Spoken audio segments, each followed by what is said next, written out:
Starting off this list in our number 10 spot, we have the SS Sultana. Starting off heavy with this list today, we have one of the worst maritime disasters in US history, and it occurred on April 27, 1865. The SS Sultana was a side-wheel steamship, and on that fateful day, it exploded on the Mississippi River just north of Memphis, Tennessee. This incident took place in a time after the Civil War had just ended, and of course, the POWs held in Confederate military prisons were eager to get back to their homes after everything they had just endured. This led to the federal government paying a hefty price to steam operators for each soldier they took with them. This then led to a whole bunch of steam operators cutting corners so that they could bank on this deal. In the case of the Sultana, this meant safety things like repairing a leaky boiler or adhering to the capacity limits were cut. At the time of the explosion, the ship was carrying as many as 2,300 people, which was over 6 times the limited capacity. Unfortunately, the neglect of the boiler led to it rupturing, which initially took the lives of hundreds of those on board. After this, the already overloaded docks were made weaker and they ended up collapsing,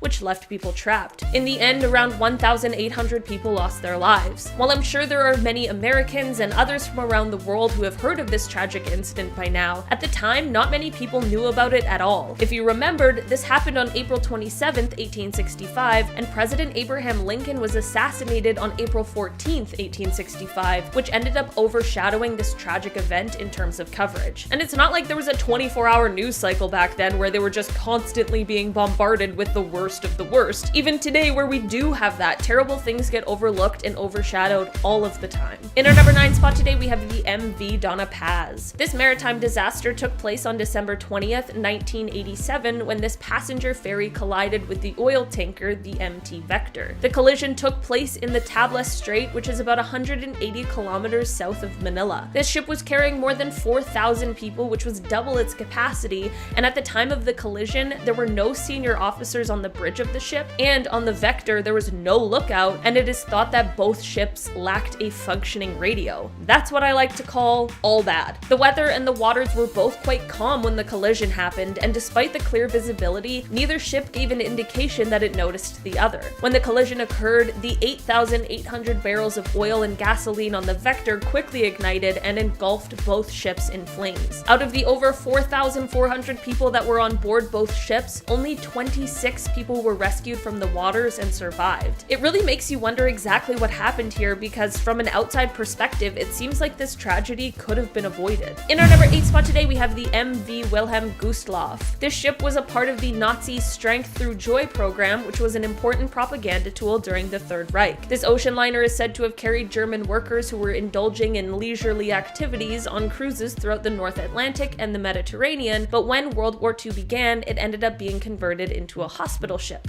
Closer to the end of the war, this ship then switched gears again and was called on in order to evacuate German troops and civilians from East Prussia ahead of the advancing of the Soviet troops. At this time, the ship had shed its white paint with red crosses that symbolized it as non-combatant, and this, coupled with the clear presence of troops on board, as well as the anti-aircraft guns on board, well, it was obvious that this made it a viable military target. While it was built to accommodate around 1,900 people, on January 30th, 1945, as the ship left port, an estimated 10,000 people packed on board. Just after 9:00 p.m. that night, a Soviet submarine fired 3 torpedoes at the ship, which slammed into its side. Because of ice, many of the lifeboats were inoperable, and those who were on board that were best trained to deal with these kinds of emergencies and dire situations had either been killed in the blast or were trapped below the deck. Just over an hour later, the ship slipped underwater. Unlike a lot of the other wrecks on this list, rescue did begin just minutes after the SOS call was sent out, but still only 1,200 people were saved. With a death toll of somewhere around an estimated 9,000 people, this remains one of the deadliest shipwrecks in history. In our number 7 spot today, we have the HMS Victory. This is one of the oldest wrecks we have on this list today, and this one took place on October 5th, 1744. The HMS Victory was a 100-gun Royal Navy vessel, and on October 3rd, just a couple days before the wreck, the ship was in a fleet reaching the English Channel. A storm ended up scattering the fleet all apart from each other, and on October 4th, the ships with the Victory lost sight of her. What happened to the HMS Victory remained a mystery for over 260 years, and it wasn't until 2009 that the fate was found out. Just 50 miles off the coast of England near Plymouth, the US company Odyssey Marine Exploration ended up finding the wreckage, and and when found, the ship's cannons were still in good condition, with even the royal crests visible underwater, despite the nearly 3 centuries it had been. This was also the first time that any trace of the 1,150 sailors that were on the ship were found, as sadly no one in the entire crew survived the wreck. In our number 6 spot today, we have the SS Kiangya. On December 4th, 1948, this ship was carrying thousands of passengers who were fleeing Shanghai due to the advancing People's Liberation Army. On this day, the official number of passengers was said to be 2,150, which was already almost double its capacity rate, but it said that several thousand more people crowded onto the ship before it left the docks. I mean, this makes a lot of sense. It's weighing the risk of packing onto this boat versus staying in the situation you're currently trying to flee. As the ship got to the mouth of the Huangpu River, it is believed that it may have struck some sort of World War II era mine or something like that because it just exploded. Rescuers were also unaware of the explosion for hours, which only made the situation worse. Somewhere around 700 passengers were rescued, but this meant that a number estimated to be from 2,750 to as many as 4,000 people lost their lives in this explosion and the subsequent sinking of the ship. In our number 5 spot today, we have the RMS Empress of Ireland. The Empress of Ireland was a Canadian ocean liner that was out to sea on May 29th, 1914, when tragedy struck. The ship was traveling down the St. Lawrence River through some thick fog, which is what led to her colliding with a Norwegian collier, which is a bulky cargo ship that was designed in order to transport coal. The cargo ship didn't sink, but unfortunately the same couldn't be said for the Empress,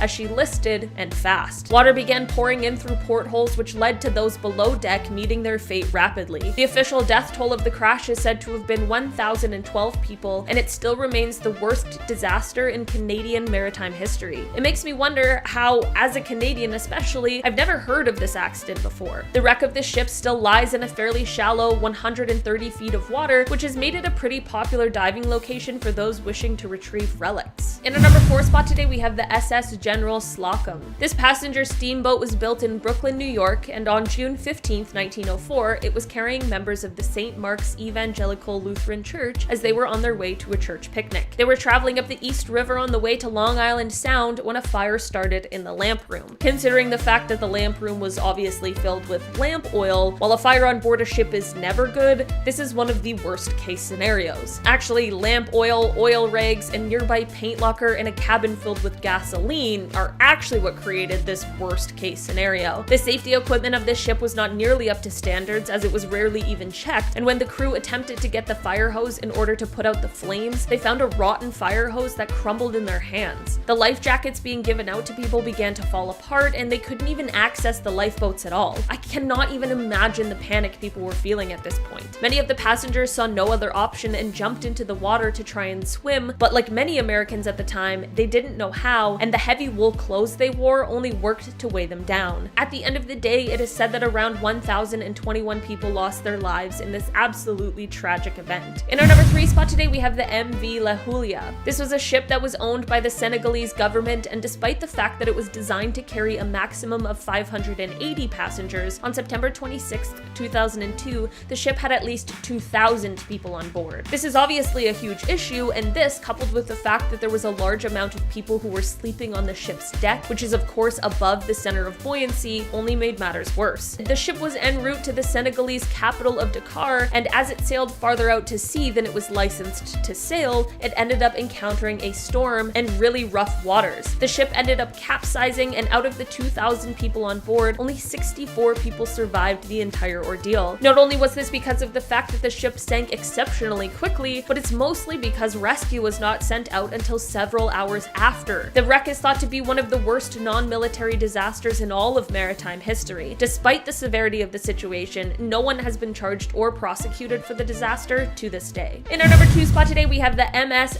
Salam Boccaccio 98. This is a shipwreck that took place on the Red Sea on February 3rd, 2006. At the time of the wreck, the ship was en route from Dubai, UAE, on the way to Safaga in southern Egypt. When the ship left port, it was already listing due to poor weather, and things things only got worse from here. A fire broke out in the engine room and it continued to burn despite the crew's best efforts to get it put out. The crew used buckets and buckets of seawater, and at one point the fire was temporarily put out, but it reignited before long. At this point, the captain tried to turn around and return to the port, but the drainage pumps weren't working properly, which meant that the hull of the ship had now filled up with water. When they tried to turn, it just resulted in the balance being all thrown off and the ship capsized. Like I mentioned before, when they set out, the weather was already bad, which of course made the rescue efforts substantially more difficult because those people also had to try and sail through this bad weather and strong winds. This left dozens out floating in the Red Sea. Sadly, it is reported that somewhere around 1,018 people lost their lives in this wreck. In our number 1 spot today, we have the MV Goya. This ship was built in Norway in 1940 and was meant to be a freighter, but in a World War II world, this ship ended up being used as a passenger ship in order to evacuate citizens as a part of Operation Hannibal. This, of course, as anyone could reasonably imagine, meant that the ship was very often overcrowded as they were trying to rescue as many people as possible at a time. On April 16th, 1945, the ship was carrying over 7,000 passengers, which is 5 times the amount of people it could safely carry, when it was hit by a torpedo that was sent from a Soviet submarine just before midnight. The force of the explosion was so great that the ship only took minutes to sink, and since the timing of the incident had most passengers in their beds, you can imagine the outcome. Because of a lack of proper record keeping in with the absolute panic of trying to rescue people with the imminent threat of attack, it isn't quite clear exactly how many people lost their lives in this wreck, but it's thought that somewhere between 6,000 to 7,000 passed away, which is unbelievable. It is thought that there were around 180 survivors of the wreck, and due to the unbelievable tragedy, the location of it has now been officially declared a war grave by the Polish authorities. Starting off in our number 10 spot, we have Mont Blanc and Imo. Halifax is a port city that is located here in Canada in the province of Nova Scotia. Halifax was a super important place during the First World War as it acted as a hotspot for ships that were carrying supplies, troops, ammunition, war stuff. On December 6th, 1917, a Norwegian ship called Imo left Halifax and it ended up colliding with a French ship called the Mont Blanc. This is already disastrous, but it was made significantly worse by the fact that the Mont Blanc held explosives. Because of the collision, the Mont Blanc was pushed towards the shore and ended up setting the harborfront ablaze. Just a few minutes later, the entire ship exploded with a blast so strong that windows 50 miles away were shattered. Unfortunately, there were many people at the waterfront when the explosion happened, which led to 1,800 people dying in this accident. 9,000 people were injured, and it is said that 1,600 homes were destroyed in the blast. The force of this blast really cannot be understated. It was so powerful that it caused a tidal wave and violent tremors, which were able to uproot trees from out of the ground. They damaged railroad tracks, and they destroyed numerous buildings whose debris was scattered for hundreds of yards. In the end, this is what made this explosion one of the most violent non-nuclear explosions in history, and what makes it likely the world's largest accidental man-made explosion. In our number 9 spot today, we have the Toya Maru. This ship was a Japanese train ferry that was out to sea in between the islands of Hokkaido and Honshu in 1954 when it was struck by Typhoon Marie. The captain tried to ride it out and attempted to anchor the ship in place, but the winds were so strong that it broke free. Seawater began pouring into the engine compartment, which then caused the steam engine to quit running, and the ferry was then completely uncontrollable. The captain continued to try whatever he could to get the ship to safety, and he even tried to beach the ship, but unfortunately the waves were just too powerful. After being tossed around in the waves and battered by the water, and after all the rain and strong winds, the ship ended up capsizing and sinking. In the end, 1,163 people lost their lives in this disaster, including 35 American soldiers who were members of the US Army's 1st Cavalry Division Artillery. The Toya Maru wasn't the only ship sunk in this storm, as Typhoon Marie also sank 4 other ferries as well. In our number 8 spot today, we have the Taiping steamer.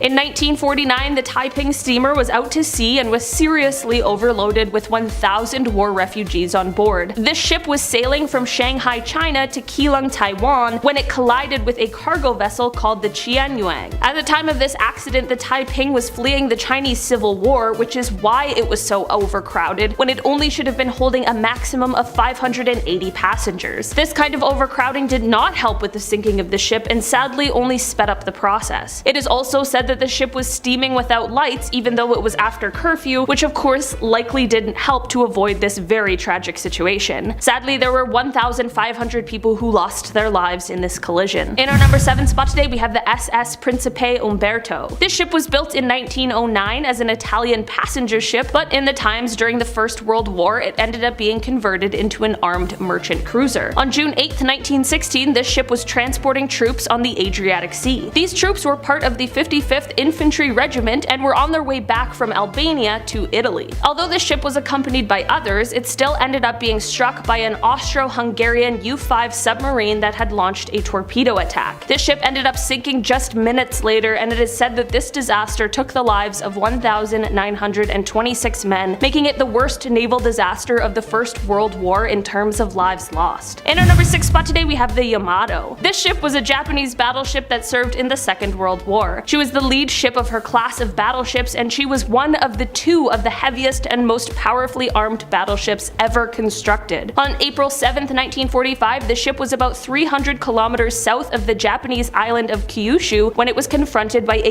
US carrier-based aircraft. This aircraft bombed the ship, which led to it capsizing. This then caused the ammunition on board to explode, which tore the ship in 2. After a total of 13 torpedo hits and 8 hits, the ship completely sunk. The ship was accompanied by a light cruiser and 4 other destroyers, which were all sunk in this event as well. This sadly led to thousands of deaths, as most of the crew lost their lives in this battle. In our number 5 spot today, we have the Joseph Stalin. The Joseph Stalin was of course a Soviet passenger ship that was converted to carry troops during the Second World War. This ship was very important to Soviet forces as it was used in 1941 in the evacuation of Tallinn and was later used to evacuate the Soviet naval base in Hanko, Finland. Just after this evacuation, on December 3, 1941, the ship ended up entering the Gulf of Finland, where it encountered 3 German mines. This led to the crew scrambling around to try and fix up the damage that the mines had caused. While they were distracted by this, Finnish forces ended up spotting the ship and saw an opportunity to strike. This led to the ammunition that was on board the Soviet ship to detonate, which ended up taking the lives of 3,849 out of the 5,589 who were on board. Those who didn't lose their lives in this incident ended up being captured and held as prisoners of war by the German forces. In our number 4 spot today, we have the SS Cap Arcona. This ship was a German luxury ocean liner that was launched in 1927. But by the time the mid-1940s rolled around, however, like many other ships on this list, this one was put to use to help in the country's war efforts. This time, this ship was converted into a prison ship. In April of 1945, with the advance of the British Army, prisoners being held at concentration camps were being loaded onto ships, and the Cap Arcona was one of them. On May 3, 1945, with more than 6,000 people on board, the ship was attacked by the British Air Force. The prisoners on board were being held below deck at the time, and the ship was not marked with any sort of red cross, so unfortunately those in the British Air Force did not realize that the ship was filled with prisoners at the time. The ship capsized but did not sink entirely, but still this wreck caused somewhere around 5,000 deaths. In our number 3 spot today, we have the HMS Armenia. This was a Soviet passenger ship that was first launched in November of 1928, and she had a maximum capacity of 980 passengers. During the Second World War, this ship was put to use by transporting troops, and from October 9, 1941, the ship was used to evacuate soldiers, workers, and materials from Odessa. In November of 1941, there was the invasion of German troops that led to an extreme rush to evacuate the hospitals in the city of Sevastopol, and the Armenia was repurposed again into a hospital ship. This led to about 4,000 wounded people and medical personnel from 11 different hospitals being loaded onto the ship to set sail towards Yalta. Once there, another 1,000 passengers were loaded onto the ship in a rush, none of which were officially recorded. On November 7th, the ship was attacked by a German Heinkel HE-111, and in just 4 minutes the ship sadly sank, taking the lives of almost everyone on board. Just 8 people survived the entire ordeal. In German records, there is no mention that the Armenia was a hospital ship, so it's unclear if they omitted that tale or if they mistakenly believed that it was a troop carrier. Either way, it is absolutely devastating. In our number 2 spot today, we have the Arctic. This ship made its maiden transatlantic voyage in 1850, and it was best known for its speed. This ship was able to cross the Atlantic in just 9 days. On On September 27, 1854, the ship was sailing from Liverpool to New York City when it collided with a French steamship called the Vesta. This occurred in the thick fog that was found just off of Cape Race, Newfoundland. At first it appeared as though the Vesta had received more damage in the collision, but soon the captain of the Arctic realized that the ship was rapidly taking on seawater. He decided to abandon the Vesta and head for land in order to save his passengers, but once he left the other ship, the damaged Arctic continued to take on water, which then put out the furnaces and caused engines to stop working. This is when the captain ordered that those who were the most vulnerable be placed into the lifeboats first, but instead a number of crew and male passengers dashed towards the lifeboats, leaving hundreds of people to go down with the ship. There were about 400 people on board the ship that day, and only 87 of them survived. 22 of the survivors were passengers, and the rest, crew. The captain went down with the ship, but he managed to stay alive by clinging to some wreckage until rescue came. The other ship, the Vesta, did not sink and ended up making it to St. John's, Newfoundland. The crew members who abandoned everyone else on the ship were criticized for their behavior, which violated the laws that forbid sailors to put their own safety before that of passengers in emergencies. Despite this, however, none of the men were prosecuted for their actions. In our number 1 spot today, we have the RMS Lancastria. This ship was a British ocean liner, but in April of 1940, she was reconstructed to be a troop ship under the command of Captain Rudolph Sharp. He sent the ship off to help aid in the evacuation of British troops and citizens from France, and on June 14, 1940, the ship departed from Liverpool. On June 16th, the ship anchored near the town of St. Nazaire, and the following day, somewhere between 4,000 and 9,000 refugees loaded on board. This included civilians, soldiers, and other military officials. While carrying all of these people, around 4 p.m. on June 17th, the German Junkers Ju-88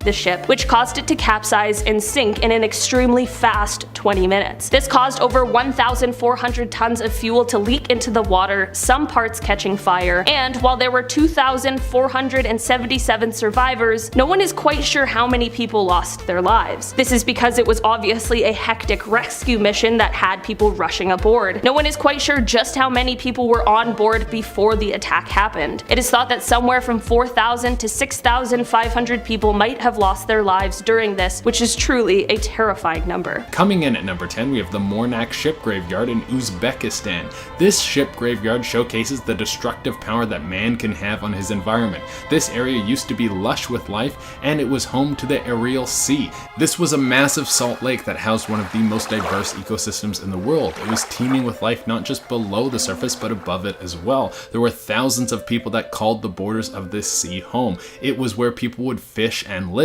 An entire industry was built around this lake, but when the government wanted to use the waters to expand the agriculture influence in the area, they started to funnel water out of the lake through the man-made rivers, and slowly but surely they shrank down the sea and the salt levels skyrocketed. It was eventually too salty for anything to live in the lake. Eventually everything died off, and everyone who used to live around there had to find other means of survival. Now the whole area is a desert that houses the rusted remains of ships that once traveled the Aral Sea. Coming in at number 9, we have Miss World Discoverer Solomon Island. This is the worst nightmare for every single retired person who loves to spend their time going on cruises. In the 70s, the Miss World Discoverer was working as a cruise ship, and while swooping by the Solomon Island, the captain made a huge mistake. He came too close to the island shore and hit a massive rock which pierced through the hull of the ship. So what happened to the 2,000 people that were on board the ship? Well, they were all eaten by sharks, and now the place is called the Shark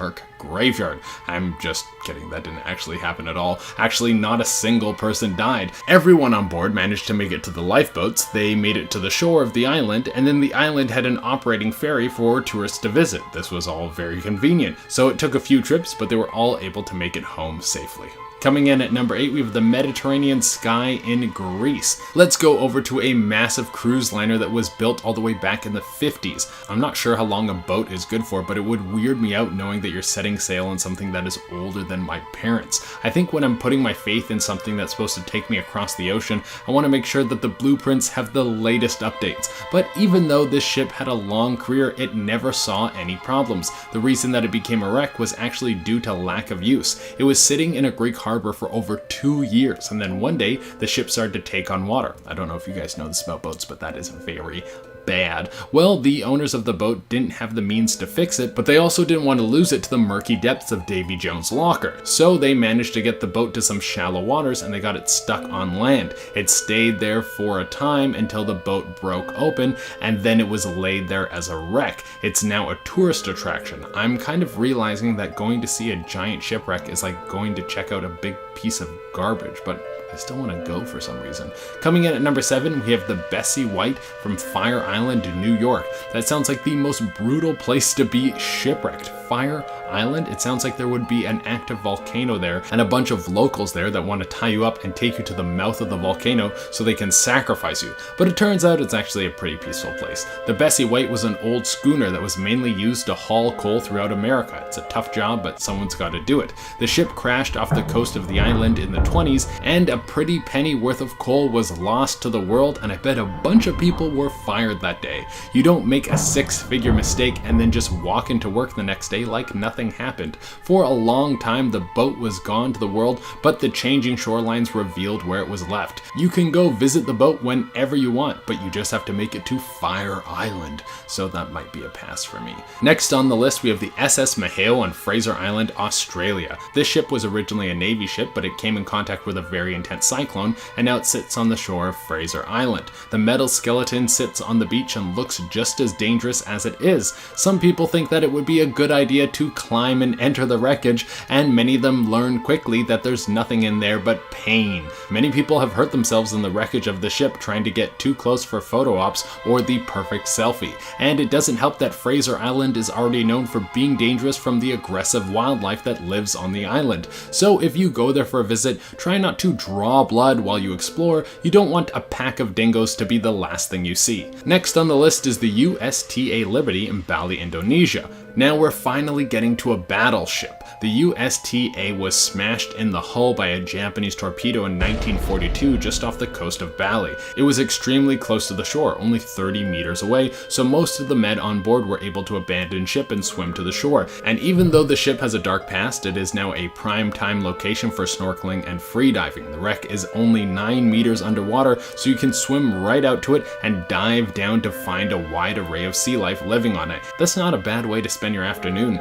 just have to forget that it's down there because of World War II. Coming in at number 4, we have the AA Airfield. At first glance, this ship looks like it was set up for an apocalypse movie, but you will quickly learn that it's actually just one of the most beautiful wrecks ever. It's just off the coast of Australia, and even though the ship is a giant hunk of dead metal, life has chosen it as a spot to create. There are trees growing out through the hull of this dead ship. They reach out through the top of the wreckage. Something that used to be a giant hunk of garbage has now become a marine and vegetation sanctuary. Coming in next on the list, we have the SS Sultana in the Red Sea, Egypt. One of the most famous wrecks in the world. The SS Sultana was doing its duty in World War II when it was shot down and sunk to the bottom of the ocean. But being a casualty of war was not what makes this ship so interesting. It's everything that was on board. Taking a dive down to this wreck is like stepping into a time machine. Old rifles, motorcycles, and army supplies are all stuffed away inside this wreckage. Some people say that salvaging some of the goods could be worth thousands or hundreds of thousands of dollars,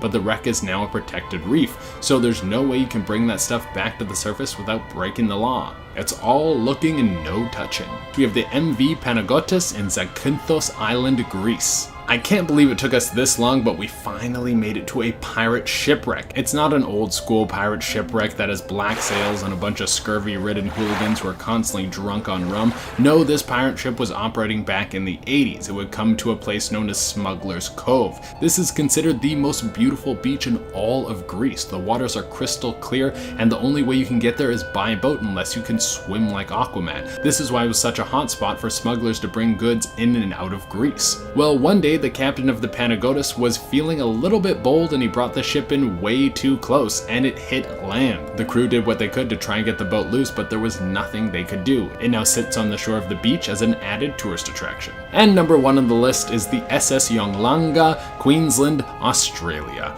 Alright, grab your scuba gear because you're going to need to head underwater for this next wreck. If you want to visit this one, you're going to need your PADI certification because there is no way you're going to get face to face with this wreck unless you got a scuba tank or some serious freediving lungs. When the Yolanga went down, it was not a pretty sight. It was actually a tragedy and a very scary one at that. A cyclone came through when the boat was out at sea, and even though they had a skilled crew, nothing could handle the massive swells that were thrown at them. The ship was ripped down underwater and 122 people died in the wreck. On the bright side, the wreck is now teeming with life. In the 109 years that the ship has been sitting at the bottom of the ocean, it has collected a ton of coral and marine life that call it home. This place is a scuba paradise. You can see everything from octopuses, manta rays, sea turtles, to tiger sharks. Not to mention the whole wreck is covered head to toe in coral. Some say it is the most beautiful sunken ship in the world. Starting us off in the number 10 spot is the USS Saratoga. Built in the late 1920s, this ship fought its fair share of World War II battles, but after 20 years of service, it finally met its demise during nuclear weapon testing at Bikini Atoll. The ship was able to hold up to the first round of firing, but the second test, named Test Baker, an underwater blast which was detonated, and the force of the explosion lifted the vessel out of the water before it crashed down into the sea, where it remains to this day. Ever since, the submerged wreck has become a scuba diving destination, as it's not terribly deep beneath the surface, but even so, it is not for the faint of heart. Some divers that have visited claim to feel an evil presence when they're near the ship, and some even claim to have been grabbed by an unseen force while they were trying to make it back up to the surface. So, on the off chance, if you do decide to take a dive, don't say I didn't warn you. Coming in at number 9, the oldest recorded wreckage. When it comes to cursed and terrifying things, usually the older it is, the creepier. And I have to say that this ship is no exception. So the world's oldest known shipwreck has been discovered sitting at the bottom of the Black Sea, and it's estimated that the ship has been in the same spot for roughly 2,400 years, which is wild. Now, I think that the creepiest part of all of this is that we have no real backstory about how this ship ended up here, what happened in its final moments before it sank to the bottom of the ocean, or how many people went down with it. So while we may never know exactly what went down all those years ago, one thing we do know is that there is a dark and sinister energy surrounding the ship that should not be messed with. You never know what kind of ancient curse could accidentally be uncovered if you aren't careful. Coming in at our number 8 spot, the SS Valencia. On January 22nd, 1906, the Valencia was en route from San Francisco to Seattle when suddenly it snagged on a submerged reef on the southwest coast of Vancouver Island. Tragically, many of the rescuers were thwarted by the jagged, uncharted rocks and fierce storm, and many lifeboats capsized in the rolling waters. So for the next 36 hours, passengers clung to the deck while rescuers attempted to get them to safety, until a giant wave swept 99 out of the 137 passengers out to sea in a disastrous shock. Ever since the tragic incident, reports of strange occurrences, including ghostly apparitions and eerie sounds, have been linked to the cursed shipwreck. But most disturbing are the claims from sailors on the west coast of Vancouver Island who've reported seeing a phantom ship floundering in the waves. And it's said that while its terrified passengers and crew appear still holding on for dear life, screaming out for help, they are just waiting for anyone to pass by so they can drag you down with them. Next up in our number 7 spot, the Titanic. I think it's a pretty safe bet to say that there isn't a more famous shipwreck than the Titanic. But just because we all know about it doesn't make it any safer to visit, as has been made abundantly clear the last few days. Plus, whether you believe in ghosts or not, when nearly 1,500 people lose their lives, it should be no surprise that it's considered an incredibly cursed location. According to those who have visited the surface since the fateful day, strange sights such as odd glowing orbs of light can be seen floating around at night, and many believe they are actually the spirits of those who died at sea. But that's not all. Deep sea vessels that have explored the area further report receiving eerie, faint SOS calls that fade in and out and seem to have no traceable source. Could they be the ghosts of the fallen calling out for help? Many believe so. However, the most terrifying curse of all has to do with an old legend that says if you aren't careful, the lonely ghosts in the sea may just pull you overboard to live the rest of eternity eternity with them. Coming in at number 6, the SS Andrea Doria. Sometimes referred to as the Mount Everest of scuba diving due to its location 180 feet under the waves, this ship became famous after a terrifying accident that led to her sinking almost 70 years ago. The fateful day was July 25th, 1956, and the Andrea Doria, a luxury transatlantic ocean liner, was about to reach the coast of Nantucket when it accidentally collided with an incoming ship. Upon impact, the ship began to tilt severely, and many lifeboats were left unusable. However, thankfully, many of its passengers were rescued and brought to safety, but not all of them. The incident made major headlines at the time, mostly as a success story, but to this day there are still many who claim the shipwreck is cursed by the 47 passengers who never made it out alive. Those that have passed by report feeling the sensation of being touched or yanked by an unseen entity, and some sailors even claim to have seen full-on apparitions of the dead floating around the area. Next up at number 5, St. Peter. It was in October of 1898 when the vessel of St. Peter was attacked by a storm on Lake Ontario while delivering coal from Oswego to Toledo. The crew attempted to brave the storm for 12 hours in the face of 20-foot waves, but sadly they were no match for the treacherous conditions, and by the time rescuers arrived, all 7 crew members along with the captain's wife had drowned at sea. Tragically, the only person left standing was the captain himself. Today it is said that the spirits of the drowned sailors haunt the area, terrifying anyone who passes nearby. But it's the ghost of the captain's wife Martha who you really want to make sure you stay away from, as it's said that one look into her eyes will curse you for the rest of eternity. Coming in at number 4, the Flying Dutchman. So before I get into this next one, I have to be honest and say that this is more of a legend than an actual confirmed shipwreck, but it's terrifying nonetheless, and who's to say it can't be real? First noted in the late 18th century, the first accounts of the legend of the Flying Dutchman describe the apparition in connection with the crew of a Dutch ship lost off the Cape of Good Hope in a storm, perhaps as punishment for some kind of horrible crime. But as time went on, sightings continued. King George V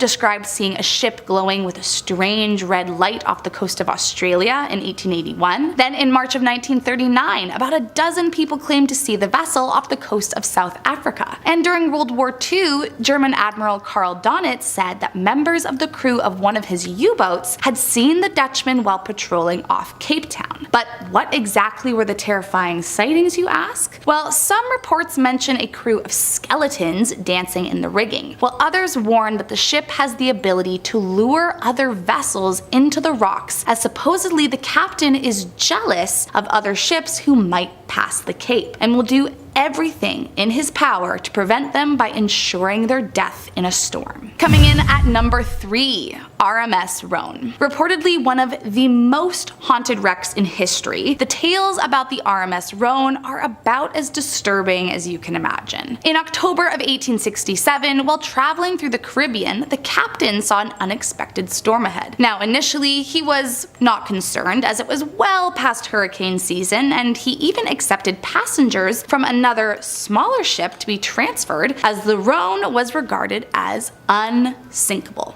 But of course, the story doesn't stop there. The skies became gray and the storm hit the ship, but it wasn't until the clouds cleared that the captain realized how wrong he had been. He was in the eye of the hurricane. In an effort to keep the now hysterical passengers safe, he ordered they be tied to their bunks. But as it turns out, he couldn't have made a worse decision. Soon a giant wave came crashing over the ship, sending it flying for the rocks and allowing seawater to rush in and fill the hot boiler room. The result was a massive explosion that ripped the ship in two. And since nearly all the passengers were tied down, the incident cost an estimated 250 people their lives. These days, those that have visited the area complain of frightening moans and groans coming from the wreck, and some divers claim that they've been grabbed by something only to turn around and there be nothing near them in sight. Coming in at number 2, the SS Emperor. The SS Emperor was the largest ever Canadian-built ship at the time of her launching in 1910. But from the time of her launch, the Emperor suffered from bad luck, which remained the case until its eventual sinking in 1947. On its last day, the Emperor left Thunder Bay with a cargo of iron ore, and the captain gave control of the ship to his first mate, who had overseen loading the ship earlier that day. Now, some say it was fatigue of being overworked, while others claim there was some kind evil spirit afoot already, but the ship ran aground at around 4 in the morning and sank within 30 minutes, killing 12 people, including the captain and the first mate. Ever since, divers claim to have seen evil spirits like the ghosts of the Emperor's perished crew members still at work. Some have even reported hearing the voices chant "die, die, die" as they chase you back to the surface. And last up in our number 1 spot, the Alkimos. Once a Greek-owned merchant ship that became stranded along the Western Australian coast, the Alkimos wreck has long been revered as a spooky and even cursed location. Reports include apparitions of a small dog in the engine room,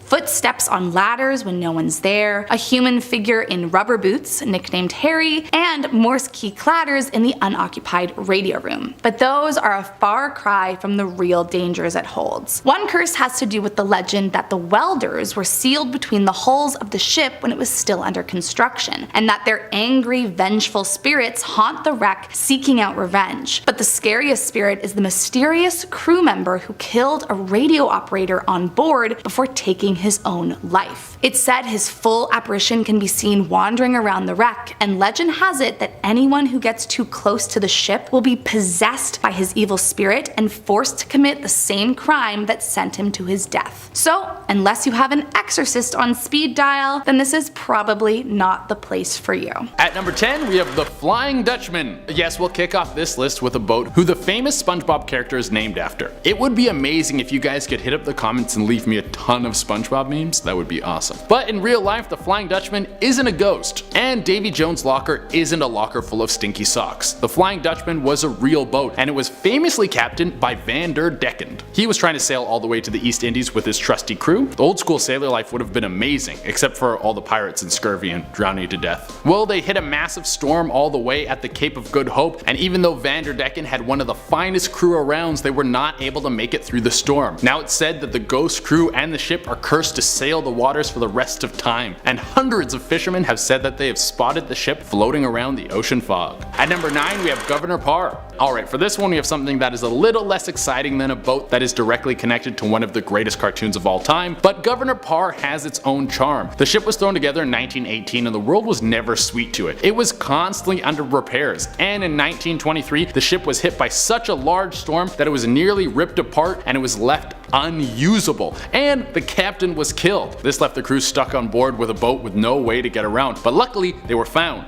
The Governor Parr was attached to a rescue vessel and they started to tow it, but not long after that the tow line was broken and the ship was lost forever. No one knows where the boat drifted off to, but some people think that the ghost captain is still on board, refusing to leave the ocean. But realistically it probably sunk to the bottom of the ocean. Yeah. At number 8, we have the MV Joyita. What makes a ghost boat a ghost boat? Does it have to go missing from all of humanity, only to ever be seen in the ocean fog? Or could it be a boat where all the crew went missing out of nowhere? Well, if you're unsure, then you need to look in here. Look in your heart. It'll tell you what a real ghost boat is. And I think this one makes the cut. The MV Joyita was found in 1955 with no crew and very little clues as to where everyone went. The dinghies and the logbook were all missing, so there's a chance that the crew took off. But what makes this one so strange is that the people on board didn't need to bail on the Joyita. The boat was lined with cork and had fuel containers on it. All these extremely buoyant items made the ship pretty much unsinkable, so why did the crew abandon ship, and what happened to them? There were also some blood-covered rags on board, meaning they could have been attacked by pirates or injured in a storm. But still, nobody knows. At number 7, we have Zabrina. This is such a beautiful name for a ghost boat now, isn't it? If I was getting on a boat named the Zabrina, the last thing I would expect is all the people on board to die and there to be zero explanation as to why. Well, I guess names can be deceiving because this cute little boat was a transport vessel for nearly over 40 years. She was built in 1873, and in 1917 she set sail through the south of France, probably to transport a bunch of croissants or something. Maybe not. I couldn't imagine a worse way to transport soft, flaky flaky bread than a boat that was built in 1873. You couldn't deliver it. By the time it got there, you would just have a bunch of piles of slop and then some butter-soaked tears running down your face. Well, for whatever reason, the Zebrina was found floating around in the south of France with no crew, no captain, and no explanation as to where everyone went. The ship was in pretty good condition, so it didn't make sense that everyone would just get up and go. The theory is that a German U-boat snuck up on them, took the whole crew prisoners, but other people think that the crew is still sailing out there on a ghost boat. Ooh, ghost boats, that's what this whole thing's about. At number 6 we have the Lady Lovabond. This is a dirty story of betrayal, and nothing gets ghosts more worked up than having someone stab them in the back. Well, legend has it that this boat was set to sail in 1748. They were gonna do this as a way to celebrate the captain's upcoming wedding. What a nice celebration it must have been for him. Like, congrats dude, why don't you drive all your friends around a little bit? Nothing like working at your own party. Well, one of the captain's friends was also in love with his wife, and he was super jealous. God damn, this is some good tea. So what did he do? Did he try to steal his friend's lady when they were all out on the water? No.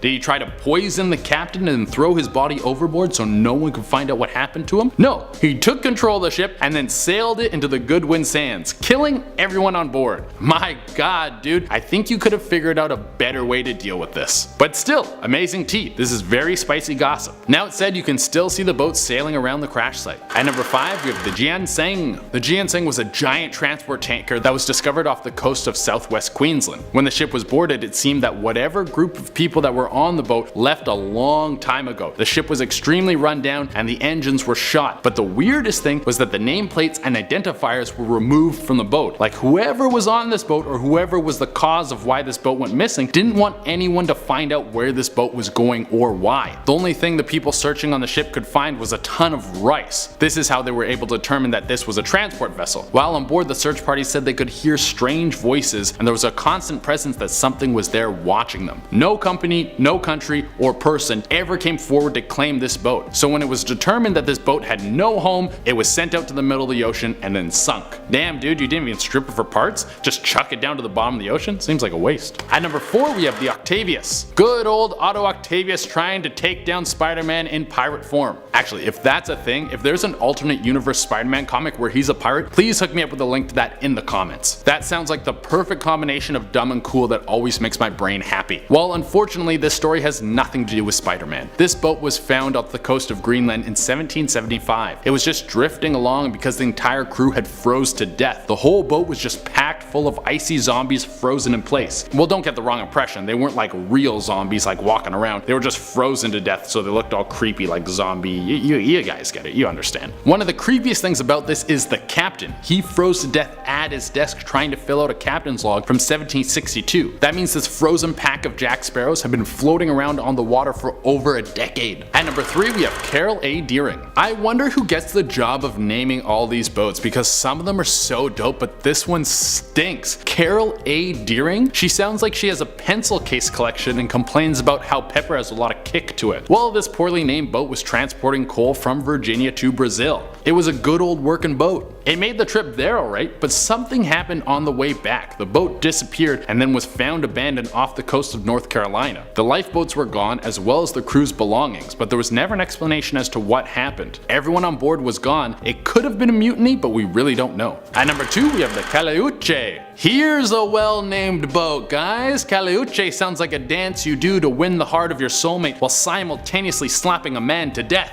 Well, this boat is part of the Aboriginal Chilean mythology. It's said that every night this boat would form off the coast, and apparently the boat is one massive party. It carries the souls of all the people who drowned at sea. That would be a great time. Everyone's dead and heading to heaven. It's like when you get super drunk on the plane heading to your vacation. Vacation starts early, baby. And at number 1 we have Mary Celeste. Alright, now we have la creme de la creme of ghost ships. It's of course the Mary Celeste. This boat is one of the most famous stories of ghost ships floating around anywhere. It was 1872 when the Mary Celeste was supposed to make the trip from New York to Genoa. She was carrying a ton of booze. It was around 1,500 barrels of booze, enough to give every frat house in America alcohol poisoning. But Sweet Mary never made it to where she was going. She was spotted off the coast of Portugal. A ship went out to investigate, and much to their surprise, there wasn't a single soul on the boat. The lifeboats were gone, but the ship was completely intact. Nothing was wrong with it, along with all the booze. Every bit of booze was there too. So where did everyone go? Well, no one knows, and that's why it's number 1 on this list. Starting us off with number 10 is the SS Ourang Medan. Now this one's a good one. So back in 1947, a cargo ship near the coast of Indonesia sent out a distress call with the words "all officers including captain are dead, lying in chart room and bridge, possibly whole crew dead." But before help even arrived, a second message was sent in with 2 words: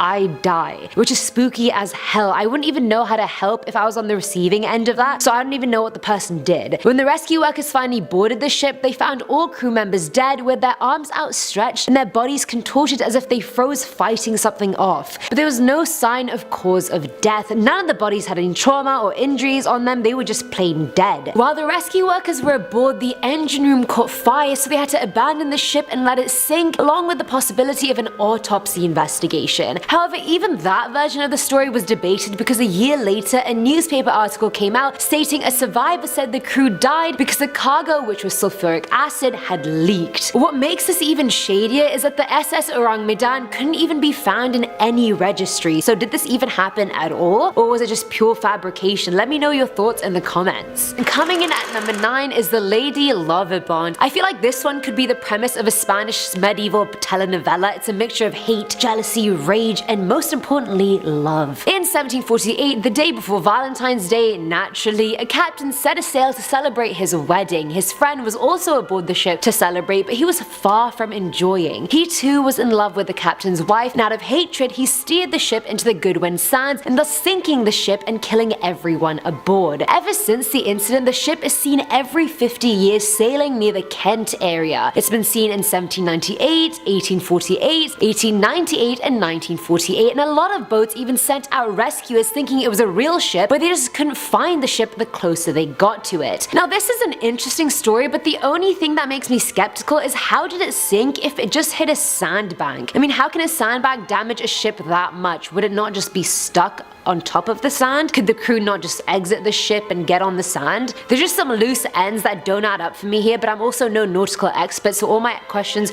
could easily be answered and just be nonsense, and I'm a bit clueless in that aspect, so there's that. At number 8 we have the High Aim number 6.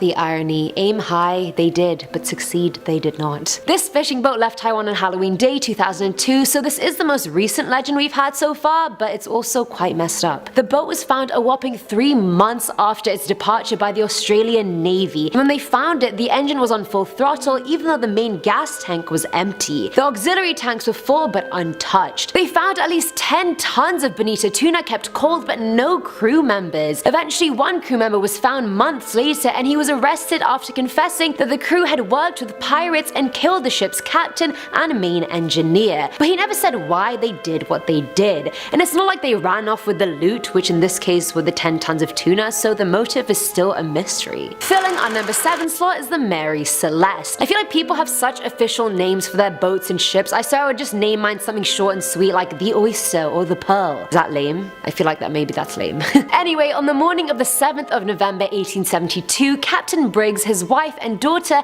as well as a 7-member crew set out on a journey from New York to Italy on the Mary Celeste. The journey was meant to take 1 month, but the ship never reached its destination. A British ship called the Del Gracia saw the Mary Celeste drifting in the Atlantic near Portugal, so the crew decided to investigate. 6 months worth of food was found as well as all the crew's belongings, but the lifeboat had been used and deployed. The floorboards were under 3 feet of water, but the state of the ship was fine. It wasn't flooded and it definitely wasn't beyond repair. And the captain of the Del Gracia actually knew Captain Briggs and knew he was a very capable sailor, so the scene just made no sense to him. It went on to become one of the world's most famous ghost ship stories, to the point Sir Arthur Conan Doyle used it as inspiration for his story J. Habakkuk Jefferson's statement. Till this day, no one knows what happened to everybody aboard. It's speculated that they abandoned the ship thinking the damage was worse than it was, but then didn't survive after they left. Now at number 6 are the ghost boats. Now back in 2015, Japanese authorities had found an array of ghost boats near their coastline. In the last 3 months of the year, they found 12 wooden boats all carrying the decaying bodies of 22 people. A lot of them were partially skeletonized,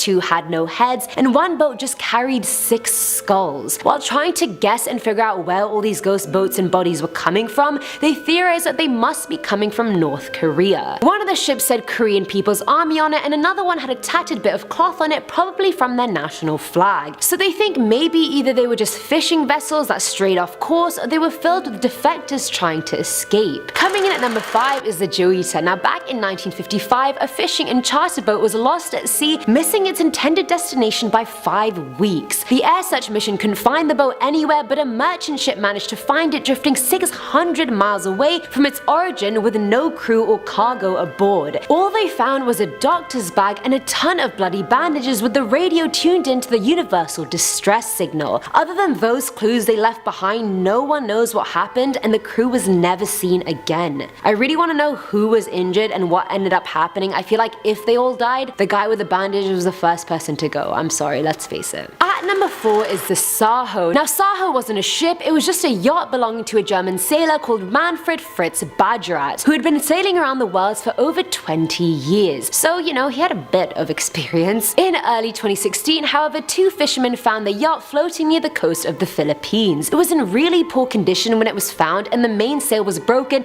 and most of the cabin was underwater. Aboard the ship, they found Manfred's dead body mummified, sitting at a desk in the radio room, slumped over his right arm.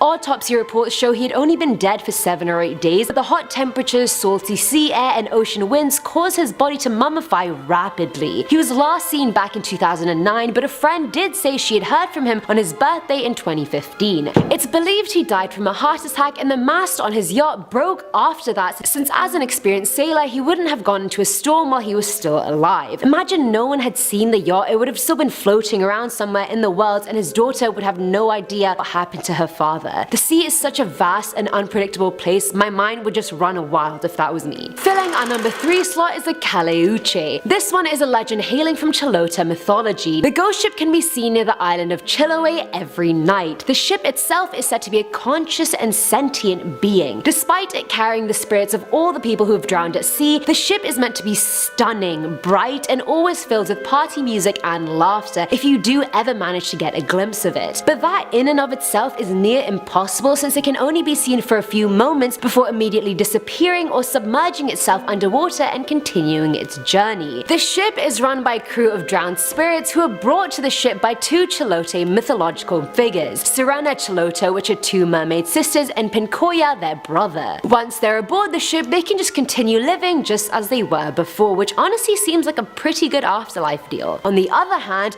other stories about the ship say it draws in sailors with its hypnotizing music and then enslaves them to be part of its crew forever. And all these hypnotized sailors have one leg folded over their back, which I don't really want to imagine how that's done. And those aren't even the only stories about the ship, there are many more, but these 2 are just my favorites. Now at number 2 is the Carroll A Deering. In August of 1920, the schooner, aboard with 10 crewmen, set sail from Norfolk, Virginia to Rio de Janeiro with their cargo of coal. The original captain of the ship got sick a few days before the departure, so he was quickly replaced and off the ship went, and they reached their destination safely. The lightship keeper said he saw the ship on its way home and was hailed by an unidentifiable crewman who claimed the ship had lost its anchors. The keeper tried to report it, but his radio wasn't working, so he couldn't. But what struck him the most was that the crew seemed to be milling around suspiciously for no reason. The next day, another ship saw the Deering near Outer Banks, which was weird because that would have just been a strange course for them to take if the ship was on its way to Virginia. A day later, it was was found aground and on the Diamond Shoals. Its sails were still set, but all the lifeboats were missing. Due to the bad weather, it took surf boats 5 days to reach the ship, and as expected, it was completely abandoned. All the crew's personal belongings were gone, papers, the anchors, even key navigational equipment, all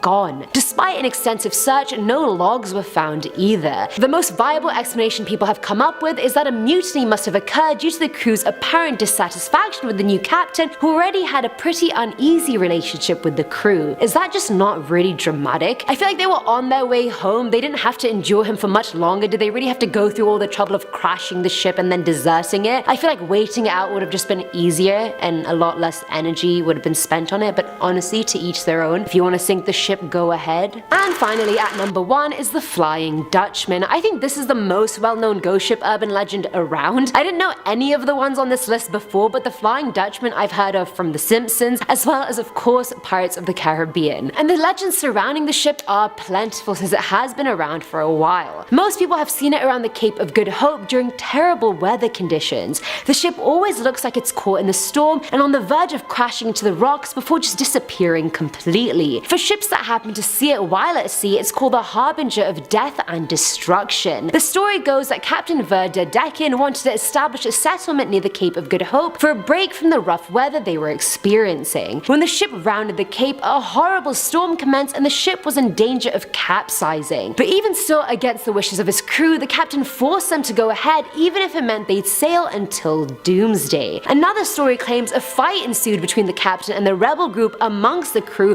who wanted to turn back. That eventually led to the rebel leader being murdered, and as his body hit the water, the ship itself spoke to the captain about him deciding to go on, and the captain again said he'll try to reach it till the day of judgment. Regardless of which story you believe, his last words in both are the reason behind why the vessel is cursed to roam the seas forever, ghostly crew of dead men aboard without ever making ground in any port. Starting us off at number 10 is the SS Andrea Doria, also known as the Mount Everest of scuba diving, so you bet your ass I was going to start with this one. So the Doria was an Italian ocean liner which had the capacity of holding around 1,200 passengers and 500 crewmen. Italy was trying to rebuild their reputation after World War II, so the Doria was an icon of national pride. It was their biggest, fastest and safest vessel at the time, and it went on its maiden voyage in January of 1953. In July of 1956, its final voyage took place, and it was such a 1 in a million chance it sank the way it did. It went from place to place and was finally making its way from Naples to New York, but at that time the MS Stockholm was making its way from New York to Sweden. The Doria had been traveling in heavy fog for hours now, so they were going slow, they had their precautionary measures in place, it was all going well. When the MS Stockholm entered the fog, they sort of had no idea what was happening, nor could they see any ship in the fog. Now they knew they were both there because of the radar, but they miscommunicated each other's courses and started steering towards each other. They collided horribly and the ship sank 180 feet below the water. Thankfully, all the survivors were saved and only 46 died in the crash itself. Now divers that go down there have seen odd movements from the corner of their eye inside the shipwreck when there aren't any fish around. They felt the sensation of being touched on the shoulder and being pulled a certain direction despite no sudden current change. And I mean, not to mention, because it's so deep, so many divers died just trying to even reach the vessel. Coming in at number 9 is the SS Muigan, and it's Irish, so I hope I said that right. Shout out to Jack Finch. So this vessel only survived till her second voyage before sinking off the coast of the Lizard Peninsula near Cornwall. It was October 1898 and the ship was making its way from London to New York when it suspiciously veered wildly off course and went towards the Cornish coastline. It crashed into the highly dangerous rocks of the Manacles, killing 106 people in the process. But the most sus part of it all was that one rescuer on the job claimed he saw a mystery man leaving the ship on a lifeboat and making his way inland, and that mystery person turned out to be the captain of the ship. Biggest snake of 1898 confirmed. It was speculated that there was just no way such an experienced captain would veer that much off course and crash on rocks that were nowhere near his planned route. Apparently he had purposefully sunk the vessel for insurance gain, and if that's true, I hope killing 106 people was worth it, you effing snake. Divers that go explore the spooky relic have reported feeling a very weird sensation when touching the steamer, almost like an electric shock or current going through their system. One group of divers even said they were guided by something or some presence or something to a skeleton that was hidden inside the ship. At number 8 we have the RMS Rhone. Now this one is royally screwed. It was a UK Royal Mail ship before it sank, and it's now one of the most popular Caribbean wreck dive sites that people explore. On the day it sank, the San Narciso hurricane hit, so the master of the ship decided to move everyone off his ship called the Conway, which was to stay at the harbour, and onto the Rhone, which was to go into the open water. As the Rhone was going, the tail end of the storm hit them. The passengers were tied to their bunks to prevent injuries, which became problematic later on, as you can imagine. Captain Woolley was thrown straight overboard and never seen again. The anchor was cut off and still remains wrapped around the same coral head a century and a half later. 145 people were aboard and only 25 survived. Despite a horrible sinkage, the dive site is actually quite safe and roomy and kind of pretty. Like, the hull is filled with marine life and coral, so it's not super creepy. However, divers who have gone down there have heard screams underwater, I'm assuming from the people that were tied up and unable to escape as the ship was sinking right under them. Anxiety? Divers also feel like they're being touched by things that aren't there, and I mean, you can attribute that to water currents and whatnot, but if you're hearing screams, ghosts are definitely around, my friend. Filling our number 7 slot are Fuji Maru and Hoki Maru, because the only thing better than one haunted shipwreck is 2. These 2 ships were part of a 60 vessel unit that was basically Japan's stronghold in that part of the Pacific Ocean. They were sunk by US forces in 1944 during World War II, and now both wrecks are at the bottom of Truk Galoon. There's just something really eerie about what water damage and decay looks like, and I feel like everything is just a lot creepier underwater anyway. But either way, divers that have the balls to go down there and explore the wreck have 2 things to worry about: sharks and the fact there's still life on the shipwrecks. Which one is scarier? You tell me. I vote number 1. Now, divers have reported hearing the sound of machinery working away, and when the show Destination Truth was down there filming the wreckages, they picked up recordings of engines turning over and working when, hello, that is not possible. Now at number 6 is the USAT Liberty. So this vessel was a US Army cargo ship that got torpedoed by a Japanese submarine back in Jan of 1942 and obviously did not survive. It was towed and beached somewhere along the coast of Bali, and it stayed there until the eruption of Mount Agung in 1963. The eruption pushed the Liberty back out to sea, where it lays on a sand slope 100 feet underwater. Divers that go there have never reported seeing people down there or hearing sounds, but most of them have seen a rapidly approaching object that looks like it's coming at you and then it just disappears. Many believe it's the apparition of the torpedo that caused the vessel's downfall way back when. And this is cool to me, since I never really hear about people seeing the ghosts of inanimate objects. Like people and animals, yes, but a torpedo? That's the first for me. Coming in at number 5 is the SS Kamloops. So this one was actually a Canadian lake freighter that went on its first trip in 1924. In late November of 1927, it was carrying a bunch of cargo like paper-making machinery, shoes, piping, tar paper, etc. And it was going through Lake Superior, and sadly, in that period, storms were horrific. If you live in Canada, then I don't even need to tell you how bad the winter is, and in water, it's even worse. Now, covered in ice, the Kamloops was last seen going towards the shore of Isle Royale on December 6th. Search parties for the ship started a week after, but to no avail. The 22 people aboard were never seen again. Someone even found a message in a bottle a year later from Alice Bettridge, and she initially survived the sinking, and the note said, "I am the last one left alive. Freezing and starving to death on Isle Royale in Lake Superior. I just want mom and dad to know my fate." How haunting is that? Like, imagine being Alice, trying not to die, trying not to freeze, all alone just hoping for someone, like anyone. Now, the vessel wasn't located till 1977, when it was discovered 270 feet below water near Isle Royale. The whole thing was intact because of the ice-cold water, and there's even a conserved body of a sailor inside the wreckage till this day. Locals call him Whitey or Grandpa, and when divers go down there,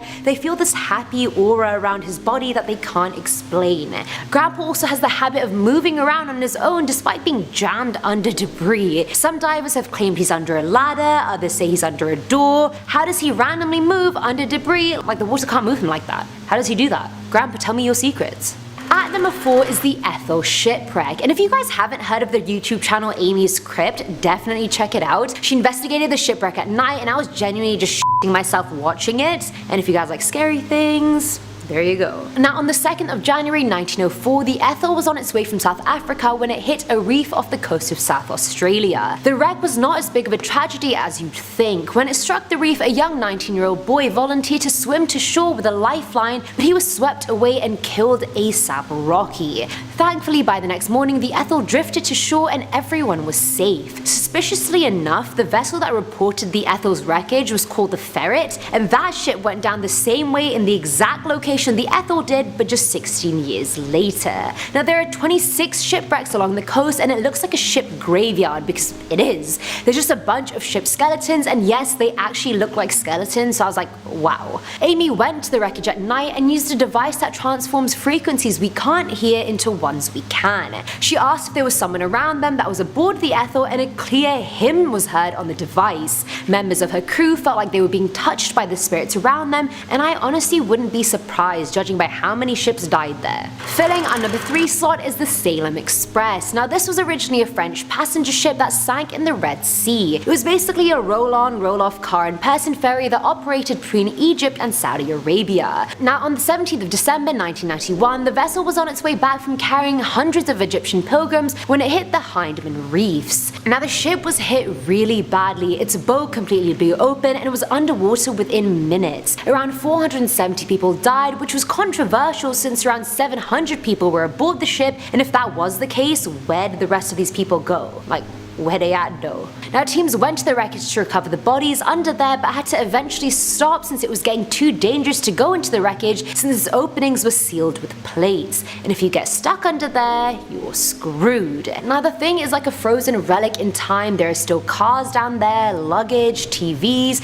children's toys and clothes. It's just eerie. It's located under 30 meters of water, and divers that have gone there have reported hearing children laughing and the sounds of car engines revving. Some have even claimed they've seen the tires of the cars move even though they've been jammed and rusted for decades. Now at number 2 is the St. Peter. Now this schooner was delivering a shipment of coal from New York to Ohio back in October of 1898. I feel like 1898 was a bad year for ships and stuff. Like I feel like I've seen that year pop up a lot in this video, so I'm like, not a good year for anyone. Either way, the St. Peter encountered a horrible storm on Lake Ontario, which again happened previously on this list as well. You can't underestimate Canadian winter, you guys. What are you doing? Big mistake.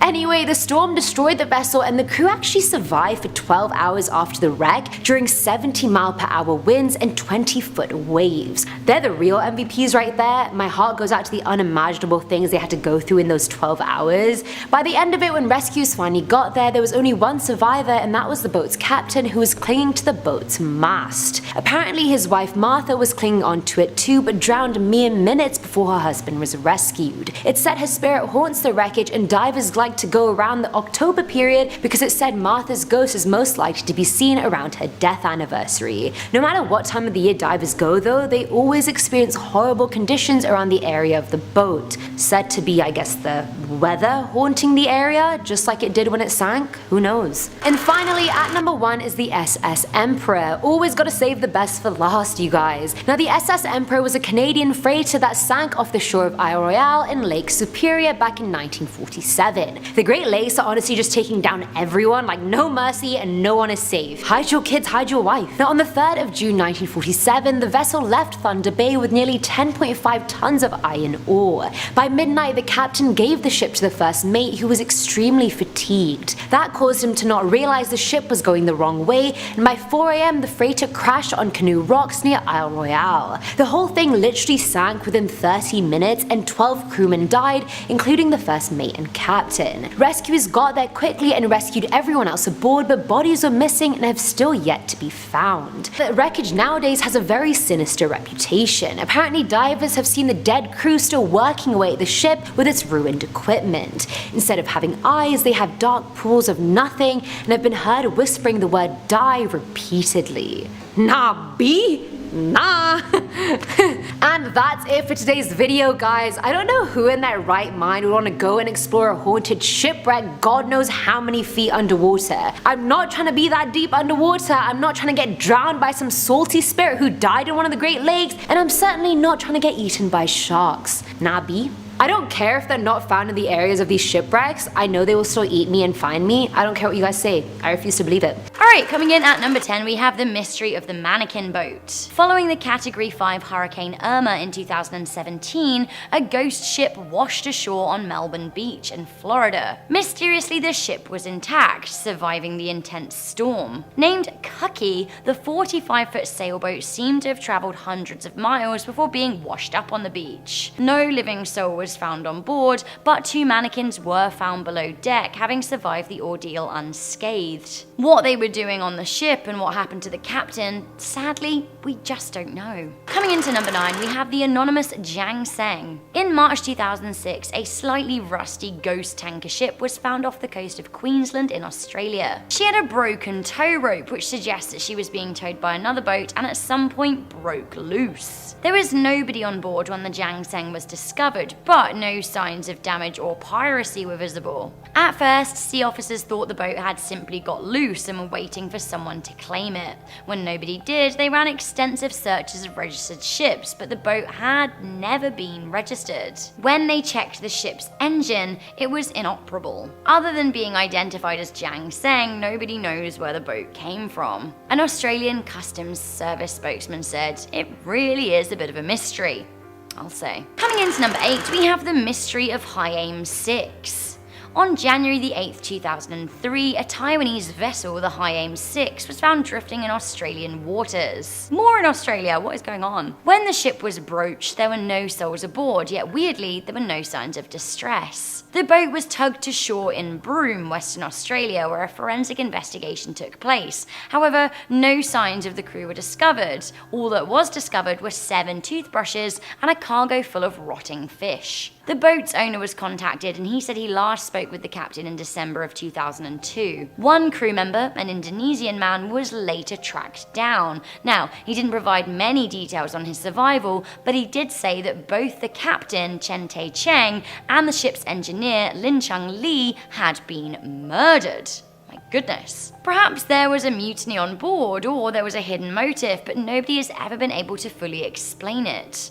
Australian smuggling specialist Craig Kennedy said, "I've been working with boats all my life and I've never seen anything like this. It's a bloody mystery." Sadly for the boat, it was later sunk off the coast of Broome. Coming into number 7, we have the SV Resolven. The Resolven was a Welsh merchant brig that was found abandoned between islands in Newfoundland by crew of the nearby HMS Mallard. Now this all went down in August 1884. The drifting ship was in a fine condition, and initially the Mallard signaled to see if the crew were okay. When they didn't get a response, they boarded the ship to find the gallery fire was lit and food had been laid out on the tables. The only thing was, there was no one to eat it. The ship had been completely abandoned. The ship's lifeboat was gone, as was the captain's stash of gold, leading some people to think that, you know what, maybe it was a mutiny. The most agreed narrative is that the crew mutinied, however that doesn't explain why the stove was lit and food was laid out and never eaten. It seemed like people jumped off the ship in an absolute hurry. Now the 7 crew and 4 passengers were never found, nor was any trace of the missing lifeboat.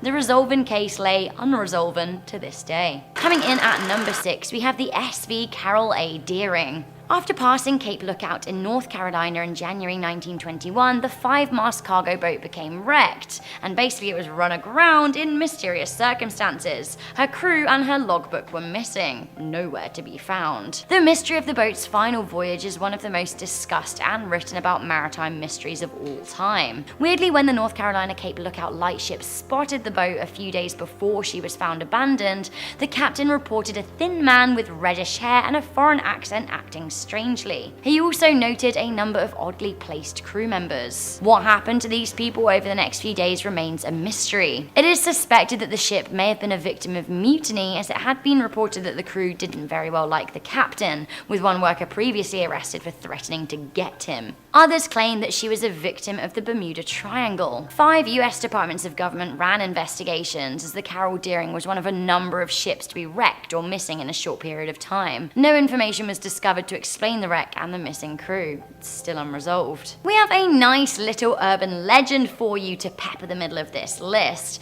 We have the ghostly galleon of Chapel Cove coming into number 5. I am a sucker for a good ghost story, especially when it involves pirates and treasure. In 1895, an abandoned ship dubbed the Ghost Galleon was reported off the coast of Chapel Cove in Newfoundland, a place I've categorically always wanted to visit. Now, this Spanish galleon was said to have been blown off course in the early 1700s and taken over by pirates.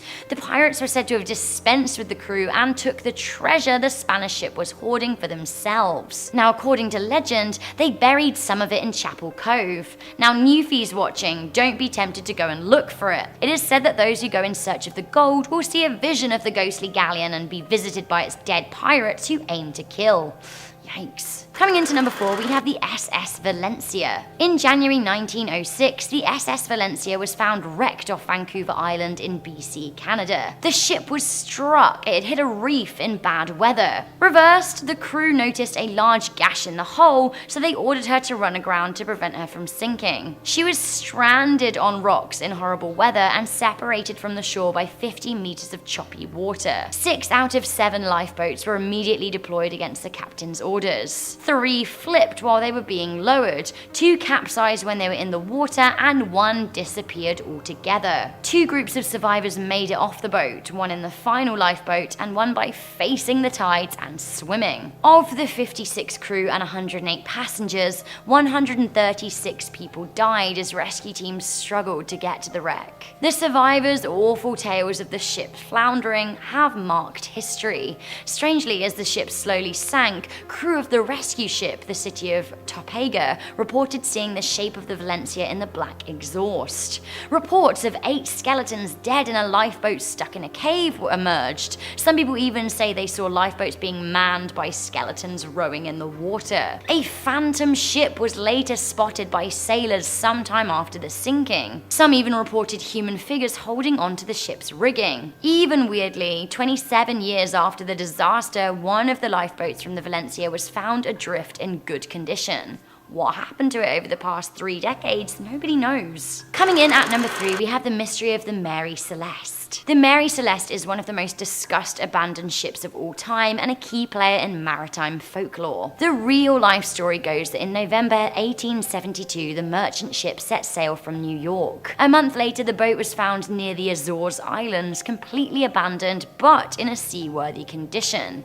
Now, this seemed to rule out bad weather playing a role in the mystery. The ship was filled with a cargo of alcohol and had food and water supplies for 6 months. Again, this seemed to rule out pirates. Inside the boat, there were no signs of struggle or a fray. The ship's lifeboat was missing and the crew were never seen again. Now, this included the revered Captain Briggs and his family. Mutiny was considered as a possibility, but seemed unlikely given the ship's condition. Other theories included foul play by a giant squid and the Bermuda Triangle, or a curse of a paranormal going on, ghosts. The case of the Mary Celeste was so intriguing at the time that it has been frequently mentioned in literature and pop culture. Coming into number 2, we have the Sao. In February 2016, the private yacht of Manfred Fritz Badgerat was found floating adrift in the Philippines. Sadly, the vessel's captain and owner, Mr. Badgerat, was found slumped dead at his desk in the boat. But this is where things get very strange indeed. Badgerat's body was found mummified. Now, people presumed this mummification happened as a result of sea conditions, basically dry and salty air and hot temperatures, which is creepy but explainable. This kind of coincided with the rumor that the German national had been missing since 2009. In the cabin, a letter to his wife who died in 2010 was found, which added to the mystery. Now, his mummified body was found near the boat's telephone system, suggesting that he was perhaps trying to make a final desperate mayday call. The plot thickened still when coroners who performed his autopsy said that he'd only been dead for little over a week. How can we explain his lengthy absence and the fact that his body was mummified? There is almost no way that that could have happened in a week. Now there are photographs of the state that his body was found in, but we can't show you them in this video. If you want to see them, you can Google them, but I have to warn you, it's not very pretty. Finally, coming into number 1, now this kind of shakes me to my very core, we have the North Korean death boats. Each year it seems that scores of derelict ghost boats wash ashore in Japan. A number of these are thought to be as a result of poor equipment, leading to North Korean fishermen getting lost at sea and succumbing to the elements. The rest are usually the broken boats of deflectors who died in their attempts to flee the dictator-led nation. However, since 2015, more and more ghost ships with gruesome cargo began washing up in Japan. The grisly flotilla of 50 or so ships have washed up in the past few years, containing dozens upon dozens of bodies in varying states of decomposition. Some even arrived skeletal, suggesting they'd been dead at sea for a good number of years. On one occasion, the corpses were even headless, further adding to the mystery. The boat's markings and the clothing of those on board identified the vessels as coming from North Korea. Why they're dead, and even more frighteningly, why some of them were mutilated, we simply don't know.